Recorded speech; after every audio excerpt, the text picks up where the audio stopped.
In this video, I will guide you on how to turn on personalized recommendations on Pinterest. First, launch open the Pinterest app. Make sure to log into your account.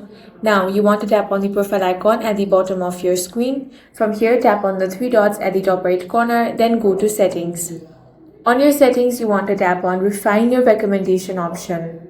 Here, you can manage what Pinterest uses to personalize your recommendation. Review the available sections such as AI content, interest, boards, and following. Now, you can enable or disable these options based on your preferences. You can also add new interests to improve your recommendation or remove interests that no longer match with what you want to see.